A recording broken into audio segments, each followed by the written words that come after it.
Recording mode on. Okay, so let's start today's topic, that is continuance with previous topic, other benefits or amenity. The value of other benefits or amenity services, right or privilege provided by employer shall be determined on the basis of cost to employer under the arm's length transaction as reduced by employer's contribution, if any.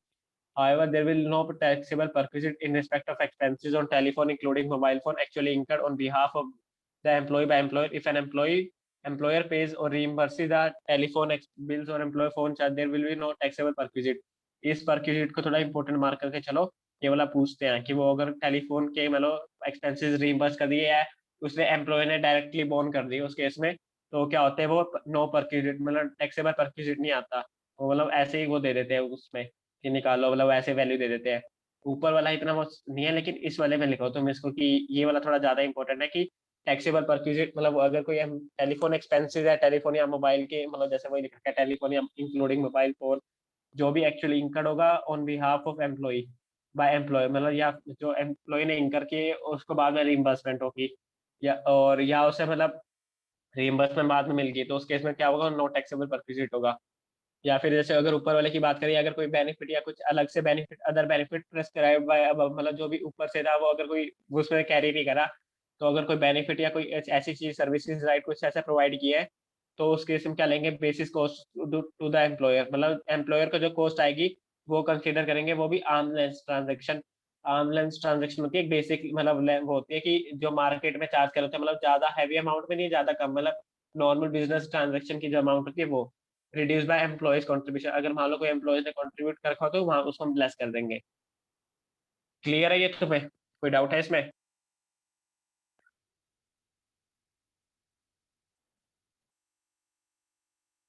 Hello, clear है भैया। चलो अच्छा, अरुण अंशिका को clear है ना? चलो Anshika ready भैया for आप मेरा ही क्वेश्चन। करते हो। अभी मैं चुप थी, कोई भी नहीं बोला। देखो तुम्हारा कॉन्फिडेंस, तुम्हारे पास मतलब तुम्हारे अंदर कॉन्फिडेंस है ना कि तुम बोल सकते हो मैं आंसर करने की ट्राई करूंगी, बाकियों के अंदर अभी नहीं आई उतनी, तुम्हारे अंदर है भी, सीधी सी बात है, बढ़िया है चीज। हाँ चलो, मिस्टर एक्स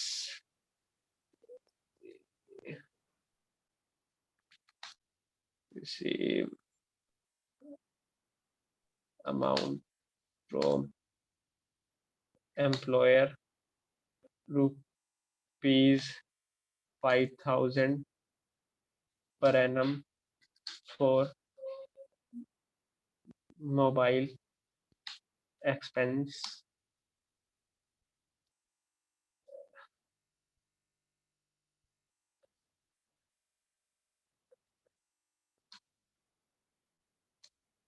चलो आंसर करो अंशिका। हाँ जी भैया। एक्स बताओ कितना आंसर है? पूरा ही होगा। पूरा ही होगा, बाकियों का बताओ। पर तो है ही नहीं ना, फ्रॉम एम्प्लॉयर है सर। बताओ चलो बताओ कितना टैक्सेबल होगा, किसी का कोई डिफरेंट आंसर हो तो बताओ कुछ, वो भी रीजन के साथ। तो हो सकता है उसने कम खर्चा करा हो। लो चलो, लो तुम्हारा कम खर्चा है, बता देते हैं एक्चुअल मतलब एक्सपेंडिचर। रिसीव हुआ पर रुको उसने रुको, खर्चा कर। लो एक्चुअल एक्सपेंडिचर इंकर्ड, ले लो तुम, एक्चुअल एक्सपेंडिचर इंकर्ड 4,000, लो बताओ बताओ मुझे, चलो जवाब दो, तुमने बोला एक्चुअल एक्सपेंडिचर इंकर, क्या पता कुछ और हुआ, लो मैंने दे दिया तुम्हें एक्चुअल एक्सपेंडिचर इंकर, बताओ। पर एक्चुअल से तो कुछ फर्क नहीं पड़ेगा क्योंकि उसने तो पूरा 5,000 ही तुमने ले लिया होगा। तुम बताओ, अगर तुम ज्यादा कहना चाहते हो, एक्चुअल एक्सपेंडिचर ज्यादा करूँ कम करूँ बताओ। अरे नहीं उसका कोई 5,000, फैक्ट नहीं पड़ेगा, तभी आप ऐसे कर रहे हो। क्योंकि क्या? उसने 5,000, कंपनी ने तो 5,000 ही दे दिए ना उसको हाथ में। हाँ हाँ 5,000 दिए, बताओ। ये 5,000 ही तो होना चाहिए भैया। नहीं होगा। 5,000 नहीं लोगा राधिका, नहीं चलो लोग हैं, रीजन दो। 5000 होगा। ये क्या, ये रीजन, ये कुछ यार, तो रीजन दो दोनों आंसर के साथ अगर तुम कर सकती हो नहीं तो। नहीं, एक आंसर दो या फिर मेरे को रीजन के साथ कुछ दो। मेरे दोनों को आंसर दिए, मेरे को रीजन, वैलिड रीजन दोनों की चाहिए। रीजन दे दूं, मेरे को क्यों लग रहे हैं। चलो बताओ। देखो हम नील इसलिए 5000 इसलिए लग रहा है क्योंकि ना आपने इसमें ये जैसे इसमें लिखा है कि प्रोविजन में कि वो एम्प्लॉय के ऊपर ही खर्च होना चाहिए, मतलब एम्प्लॉय नहीं वो पैसे अपने ऊपर खर्च करे, पर इसमें ऐसा नहीं लिखा कि एम्प्लॉय नहीं करे, उसको बस 5000 मिले हैं। मतलब ये क्या चीज बोल रही हो? इसमें लिखा है कि actually incurred on behalf of the employee. तुम मॉड्यूल की लैंग्वेज देख रही हो अभी? हाँ वो पढ़ रही थी ना। तुम क्या कहना चाहते? अरे तुम मॉड्यूल की, तुम ऐसे मॉड्यूल की लाइन आप थोड़ा ना रेफर करोगे। मैंने पढ़ाते हुए पूछा था ना, क्लियर है कि नहीं है। ऐसे रेफर नहीं करना बारी हाँ बारी कि वो आंसर मॉड्यूल तुमने खोल रखा है बुक के, तो चीटिंग कर रही हो तुम। आंसर दो अपना, साइन सामने क्वेश्चन आया हुआ है तुम्हारे, उस वक्त थोड़ा ना खोलना है। मैंने पहले पूछा तुमने, तुम्हारा कोई डाउट है कि नहीं है, तुमने बोला नहीं है किसी ने ओके भी। हाँ ठीक है। हाँ, लाइन अब बताओ मेरे को आंसर अपना, मॉड्यूल की लाइन के अकॉर्डिंग मत दो। मतलब अगर कुछ अपने आंसर ऐसे बोलो, ऐसे मत मेरे बोलो को कि मैंने नहीं मॉड्यूल लग में ये लिखा। रहा है, क्यों लग रहा है वो बताओ। मेरे को नहीं लग रहा है क्योंकि मोबाइल एक्सपेंसेस के लिए दिया और एम्प्लॉयर ने डायरेक्ट दिया है। एम्प्लॉयर ने डायरेक्ट दिया मतलब? एम्प्लॉयर ने दिया है ना, एम्प्लॉयर तो देता है अगर वो रियम्बर्स कर देता है या तो पे और कौन करता है। देता है? तो और कौन देता है? एम्प्लॉयर ही देगा। हाँ और कोई नहीं देता, हाँ और कोई नहीं देता। ये बता दो अब। टैक्सेबल परक्यूजिट नील है, नील आएगा। नील में रीजन क्या है? क्या लिख रखा है? Receive amount for mobile expenditure, और एक्सपेंडिचर बाद में हुआ है। तुम या तो ये रीजन दो कि एक्सपेंडिचर बाद में है और वो पहले मिला है, तो पहले अगर एक्सपेंडिचर से पहले मिल गया अलाउंस, तो क्या होता है वो? Allowance. Correct, allowance, not perquisite. और वहां पे लिख रखा है रीइंबर्सेस, और यहाँ पे लिख रखा है paid on behalf of employer, employee, paid by employer on मैंने, बिहाफ ऑफ एम्प्लॉई। या तो तुम मेरे क्योंकि को ये मैंने रीजन दो, इसने कहा या तो तो तुम बस ये, या तो तुम मेरे को ये रीजन दे सकती थी कि मान लो एम्प्लॉयर ने डायरेक्ट पे कर दिए, मतलब जैसे रिसीव अमाउंट हुई है तो मतलब पहले एक्सपेंडिचर हो गया, मेरे को बाद में हुआ है। कि मान लो अगर तुम इस लाइन को मेरे को ये कह रहे हो कि ये पहले हो चुका था, उसके बाद मेरे को रिसीव हुआ 5000, तब तो हो जाएगा रिइंबर्समेंट का केस। लेकिन उसमें भी ना वो वर्डिंग कुछ और यूज करता है, रिसीव मत यूज करता है। वहां लिखता एम्प्लॉयर रीइंबर्सेस द अमाउंट ऑफ 5000 या 4000 एक्चुअली। क्या? नील तो वैसे भी, नील तो तब होता ना कि जैसे वो उसने इनकर किए होते तो साथ में रिम्बर्स हुए होते उस टाइम, तो फिर यहाँ पे क्या? नील कैसे? अरे ये परक्यूजिट थोड़ी ना, ये तो अलावेंस है। कि अलावेंस में ना वो सबसे तो मैं पहले समझ स्टार्टिंग। गई। हाँ हाँ। हम्म। टेलीफोन अलाउंस फिर, कुछ और नहीं। टेलीफोन अलाउंस टैक्स फ्री होता है। मेरे को तुम बताओ, कहीं तुमने पढ़ा है अलावेंस मतलब टेलीफोन के केस में जहाँ कुछ एग्जामिशन वगैरह है? बताओ मेरे को नहीं। कहीं। नहीं है। पढ़ा ही नहीं है कुछ तुमने, भी, क्योंकि फ्री वाले में तो सिर्फ सुप्रीम कोर्ट वगैरह वालों के थे। हाँ, हाँ तो तुम पूरा टैक्सेबल कर दो, नीचे एग्जामिशन ले दो कि एज नथिंग हम्म। मेंशन, तो तुम पूरा टैक्सेबल कर सकती हो। कर दो आपने पूरा कहा नहीं टैक्सेबल। लाएगा। पर मेरे भैया क्वेश्चन ने में क्या लिख रखा है? परक्यूजिट ना टैक्सेबल। देने को कहा। परक्यूजिट पूछ रखा है, परक्यूजिट कितना है? परक्यूजिट तो नीली है, अच्छा अलावेंस आएगा वो सॉरी तो वैल्यू। सॉरी सॉरी सॉरी, हाँ ठीक है। हाँ। लेकिन एक सेकंड रुको, अगर मैं एक सेकंड एक चीज और भी चेक कर लेता हूँ। हम्म, इसके लिए तो और कुछ नहीं होगा। ठीक है। टैक्सेबल पूरा हो जाएगा, कहीं मेंशन नहीं है ना, तो ये पूरा अगर अलाउंस करोगे तो तुम पूरा टैक्सेबल कर देना इस केस में। तो अब वो क्वेश्चन फाइनल की लाइन लास्ट क्या याद। लिखेंगे भैया फिर? परक्यूजिट नील है, no perquisite but allowance will be there. Paper पूरा होगा। क्या? हाँ पूरा हो जाएगा फिर। या तो तुम अगर हाँ। अलाउंस कर सकती हो, तो अगर ये मान लो कि जो 4000 है उसमें अगर प्रॉपर उसने मेंटेन कर रखा है कि खाली ये ऑफिशियल पर्पस है, तो तुम ये भी कर सकती हो कि कहीं और मेंशन नहीं है कि ऑफिशियल पर्पस पूरा एग्जाम्प्ट होता है, जहाँ कहीं भी तुम पढ़ती हो। हम्म। कि अगर ऑफिशियली अगर हम्म। डॉक्यूमेंट्स वगैरह प्रॉपर मेंटेन है तो उसके में वो पूरा एग्जाम्प्ट हो एग्जाम्पल। जाता है। तो तुम अगर ये लिखो कि अगर we are assuming that this 4000 is fully for officially purpose, तो तुम 4000 को एग्जाम्प्ट कर दो, 1000 टैक्सेबल कर दो, 1000। अदरवाइज 5000 पूरा टैक्सेबल होगा फिर, ठीक ठीक। क्योंकि फिर ऐसे मिक्स पर मतलब जैसे 4000 तुम पर्सनल यूज कर लियो, क्योंकि तुम्हारे पास कोई डॉक्यूमेंट ही नहीं है, तो मैं कैसे मान लूं कि तुमने 4000 ऑफिशियली यूज किया है। तो भैया जब हमें बाकी क्वेश्चंस में भी था ना कि डॉक्यूमेंट्स मेंशन के, तो अगर वहां पे हाँ। क्वेश्चन में स्पेसिफाई नहीं होगा तो फिर हम क्या करेंगे, नहीं नहीं उसको नहीं अजम्पशन लेके कर लें? नहीं, उसके उन केसेस में ना, अगर तुम्हें अगर वो सारी ऊपर ये लग रहा है कि वो परक्विजिट बन रहा है, तो वो नीचे assumption यही होती है कि डॉक्यूमेंट उसने मेंटेन कर रखे हैं, ये नहीं होती कि मेंटेन नहीं कर रखे। मेंटेन नहीं कर वही रखे क्या होंगे है तो जो क्वेश्चन स्पेसिफिकली तुम्हें बताएगा कि उसने नहीं कर रखे। तो मैं हम्म, वो चीज अपनी assumption नहीं लेनी कि उसने नहीं कर रखे होंगे तो मैं ऐसे नहीं नेगेटिव नहीं आंसर दे दूंगा। कर रखेगी अजम्पशन। हाँ, वो तो कर रखे है कि assumption नॉर्मली होती है, लेकिन तुम नीचे लिख देना कि and the employer has maintained the proper documents of the nature of expenditure amount and certificate is granted to the employee, वो लिख देना। अब ये ठीक है देखो, भैया। ये क्वेश्चन देखो, रुको, ये क्वेश्चन देखो, एक क्वेश्चन है देखो सैलरी पे, ये देखो बस ये क्वेश्चन है। अब इसका सॉल्यूशन वर्किंग नोट के साथ देखो, इन्होंने भी अपने आंसर में देखो वर्किंग नोट प्रॉपर होते हैं इनके। अब देखो अभी देखो क्या था, चलो एक बार ये वाला इसका क्या है, नोट 1 पढ़ते हैं। नोट 1 किस चीज का है? नोट 1 है गिफ्ट वाउचर। गिफ्ट वाउचर का पॉइंट है, हमने किया था ना, एक बार देख लेते हैं इस पॉइंट को। Company presented him a gift voucher of 6000, ठीक है, 6000 का लिया है, तो इसने क्या कर रखा है, value gift voucher not exceeding 5000, so ठीक है, the entire 6000 is taxable as perquisite. इन्होंने पूरा टैक्सेबल परक्यूजिट कर दिया। अल्टरनेट व्यू तुम क्या लिख सकती हो, इन सम इन एक्सेस ऑफ 5000 टैक्सेबल। अब वो यही है कि कैश में तुम एज्यूम कर रही हो या फिर तुम्हें खाली वो तुम टोकन वाला वो उसके दूसरे केस में ले रही हो अदर देन कैश वाले में, ये एजम्पशन होती है। अब देखो जब तुम ये क्वेश्चन नहीं करोगी तब तक तुम्हें ये चीज पता नहीं होगी कि तुमने अल्टरनेटिव, देखो इन्होंने भी अल्टरनेट व्यू बता रखा है कि तुम अल्टरनेट पे क्या कर सकती थी इसके साथ। तो मैं अपने आंसर में भी ऐसी चीज प्रेजेंट करोगी तो तुम्हारे जो नंबर ऑफ मार्क्स है कटेंगे नहीं, बिल्कुल बढ़ भी सकते हैं। अगर तुमने मान लो कोई बाकी चीज गलत कर दी तो एम्प्लॉयर खुश होकर, एम्प्लॉयर कह रहा हूँ, ये एग्जामिनर खुश होकर तुम्हें यहाँ नंबर है वो बढ़ा सकता है। वो भी तुम्हें मतलब एम्प्लॉयर तुम्हारे लिए कौन है, एग्जामिनर, वो तुम्हें परक्विजिट अलाउंस देगा। वो उस केस में एक एक नंबर तुम्हारे लिए बहुत मैटर कर जाएगा वहां पे। सही में मजाक नहीं करा, एक एक नंबर तुम्हें बहुत, कितने बार बता चुका हूँ, बहुत वो करता है।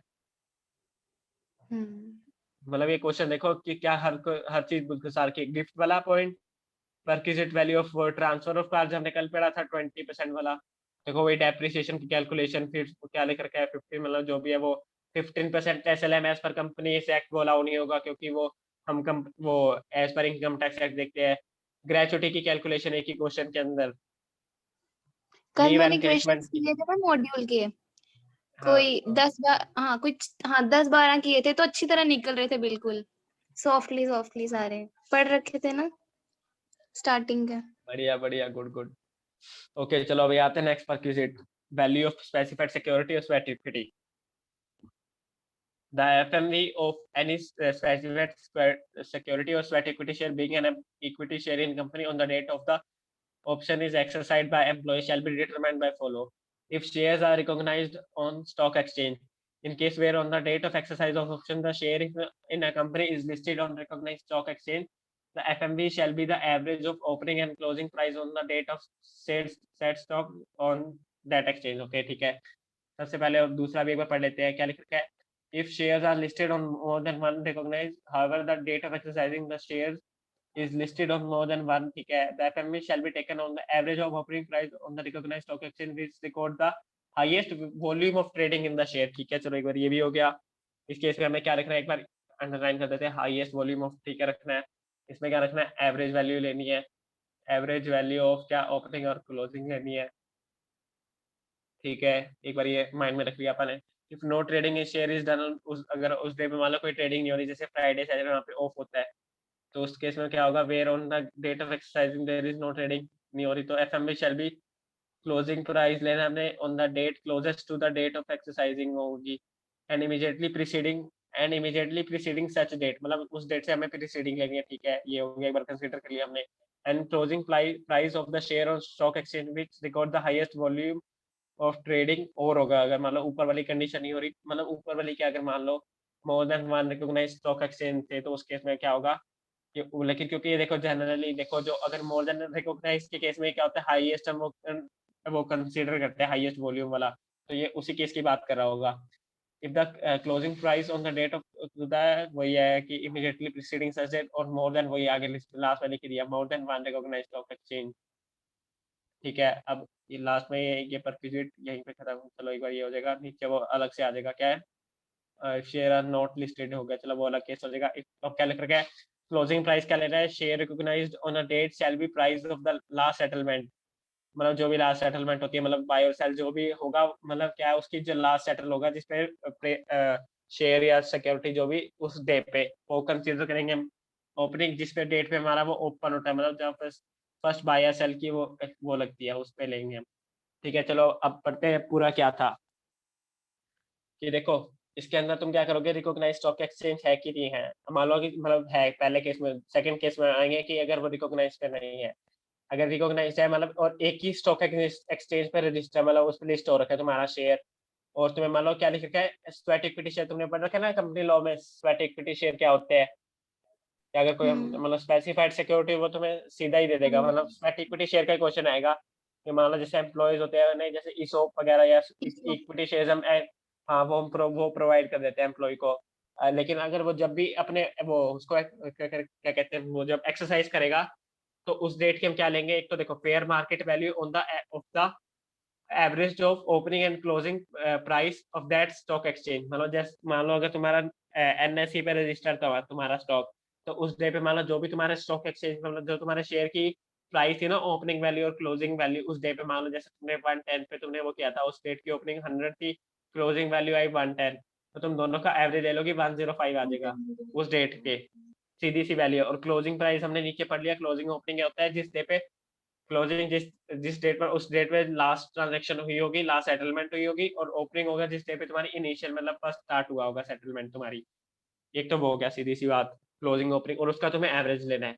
लेकिन अगर तुम्हारे जो शेयर्स है मोर देन मतलब कई अदर स्टॉक एक्सचेंज में रजिस्टर एनएसई, मतलब अगर जैसे और स्टॉक एक्सचेंज भी हो गए, मान लो अब ये नहीं लिख रखा कि जैसे खाली इंडियन स्टॉक एक्सचेंज में रिकॉग्नाइज स्टॉक एक्सचेंज, मतलब तुम्हारे वो भी हो सकते हैं इंटरनेशनली आगे, जैसे बॉम्बे, चलो बॉम्बे तो जैसे लंदन स्टॉक एक्सचेंज है, लंदन स्टॉक एक्सचेंज भी, क्योंकि क्या लिख रखा है वन रिकॉग्नाइज, रिकॉग्नाइज के केस में इंटरनेशनल भी आ सकते हैं, क्योंकि लेकिन अगर खाली इंडियन हो तो वो देखना पड़ेगा कि जो अगर बेयर एक्ट में अगर कोई केस रूलिंग हो तो वहां का रेफर करना पड़ेगा। तुम्हारे लिए मतलब नॉर्मल ये आएगा कि वो सिंपल सा प्रोवाइड करके होगा तुम्हारे लिए, इतना हाई वैल्यू नहीं आता, क्योंकि वो केसेस पे केसेस डिपेंड करेगा, फिर जजमेंट पे होता है फिर वो उसमें। लेकिन तुम्हें क्या करना है, जिस डे पे मतलब जैसे तुम्हारे दो स्टॉक एक्सचेंज पे रजिस्टर थे, तो जिस स्टॉक एक्सचेंज में भी मतलब ज्यादा शेयर्स के ट्रांजेक्शन हुई होगी उस डे पे, मान लो जैसे एक स्टॉक एक्सचेंज पे मान लो पूरे दिन में 1000 शेयर्स की वो डीलिंग हुई थी, और दूसरे स्टॉक एक्सचेंज में 1200 की हुई थी, तो 1200 की हम ओपनिंग और क्लोजिंग का एवरेज कंसिडर करेंगे हम अपना,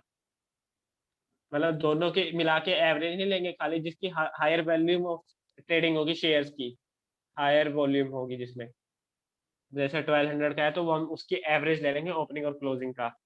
और क्या लिख रखा है, अगर मान लो उस डे पे तुम्हारी ट्रेडिंग ही नहीं हुई जिसपे तुमने एक्सरसाइज किया है, ये ध्यान रखना, क्या है date of exercise, exercising option, जब तुमने एक्सरसाइज की है, ग्रांटिंग का नहीं, मतलब जब तुम्हें ऑप्शन दिया उसका तब नहीं, जब तुमने एक्सरसाइज की है, और वो डेट ध्यान से देखना तुम, मतलब वो यहाँ पे अगर तुम्हें घुमा सकते हैं कि तुम्हें डेट अलग अलग दे देंगे तो एक्सरसाइज की होगी, तो उस केस में क्या लोगे, अगर कोई रजिस्टर नहीं था, मान लो जैसे तुम्हारी फ्राइडे या सैटरडे पे हुई, तो उससे जस्ट प्रीवियस डेट पे जहाँ भी तुम्हारी लास्ट सेटलमेंट हुई होगी, तुम वो कंसीडर कर लोगे क्लोजिंग प्राइस। तो और मतलब ओपनिंग भी तो ओपनिंग उसी डेट में, मतलब वो तो आ ही जाएगा, क्या लिख रहे हैं, रुको क्लोजिंग प्राइस मतलब इसमें एवरेज नहीं लेना, आपने एवरेज नहीं लेना, डायरेक्ट हमने क्लोजिंग प्राइस कंसीडर कर लेंगे जिस डे पे भी हमारा वो खत्म हुआ होगा, उससे जस्ट प्रीसीडिंग डेट की, सीधी सी ये बात है।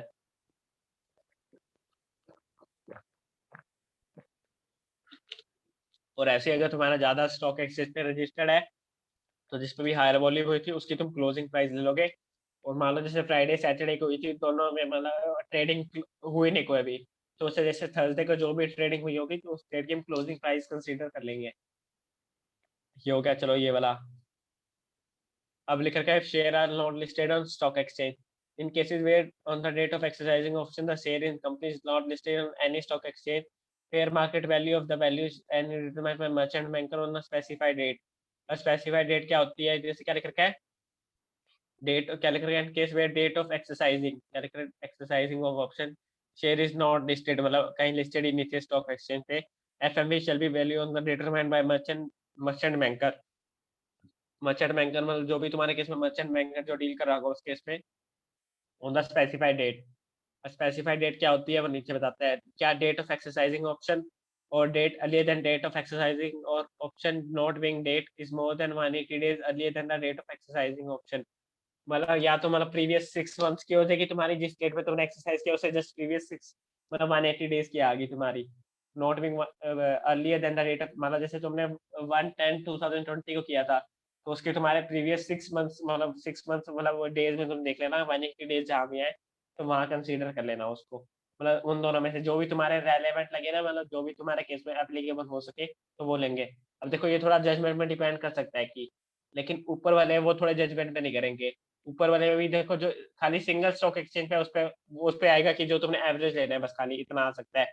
नीचे लोगे कि जिसपे हायर ट्रेडिंग होगी वो तुम्हें आ सकता है। नीचे वाला थोड़ा जजमेंट पे डिपेंड कर सकता है कि डेट ऑफ एक्सरसाइजिंग की होगी 180 डेज प्रीवियस की क्या होगी तो वो उस पे आ जाएगा।